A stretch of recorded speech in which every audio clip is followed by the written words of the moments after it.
In the previous lesson, we took kind of a second look at effects. Let's take a second look at transitions and how to use them. Let's go into secondary media and go ahead and expand that out. Go into baseball. Now I want this one in this one, but this is what I want. What I want you to do is don't select.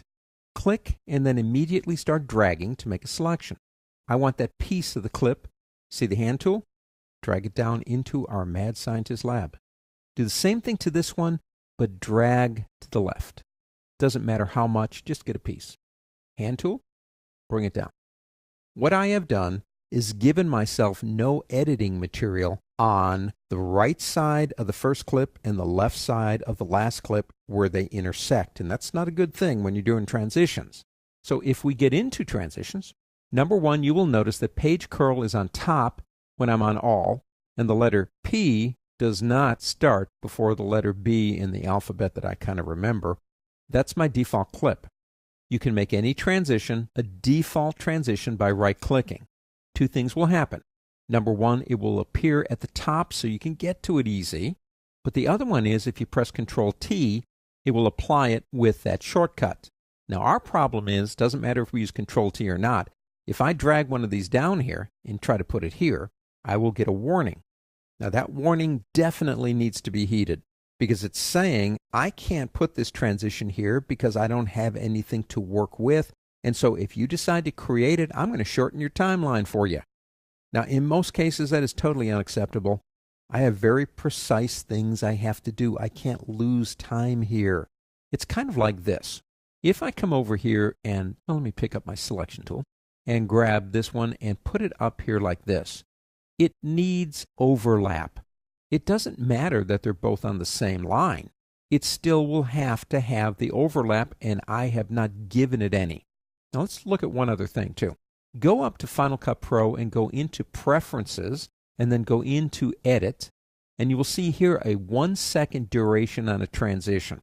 That's pretty fast.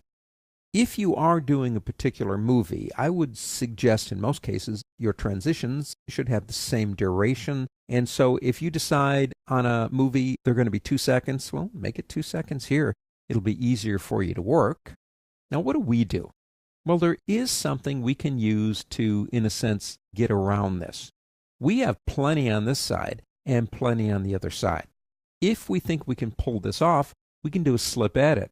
So if we go in here and pick up our trim tool and click on this one right here and drag to the right, I'm doing a slip edit.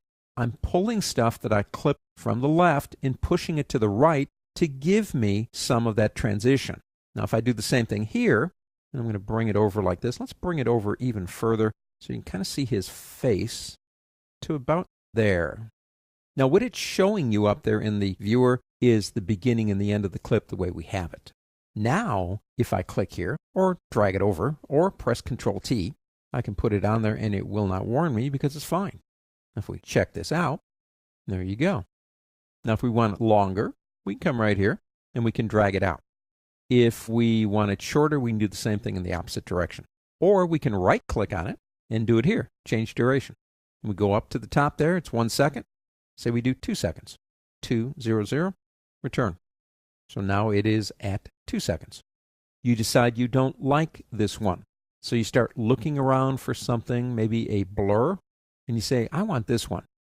Drag it on top. It will change it and keep its duration. Now the other thing, all of these transitions have controls. So if we select it and go into our inspector, we have two things for this particular transition. We have a mount. Let me go ahead and put it a little bit more like that so we can see this. And we have the zoom center. Maybe I want to move the zoom center to more over the center of his face. Now you can do that over here too by dragging. And we could try that again. To me, transitions are indispensable. You really need them, even if it's only a hard edit, which I use a lot. But when you're working with transitions, the one thing you have to remember, if it doesn't have enough editing material, it's going to shorten the timeline to make it work. And in most cases, that is probably not what you want. Use them consistently. Don't use a different one for everything that you do. That's too confusing. So you choose the one you want, You use it consistently, and in the end, you're going to have a great video.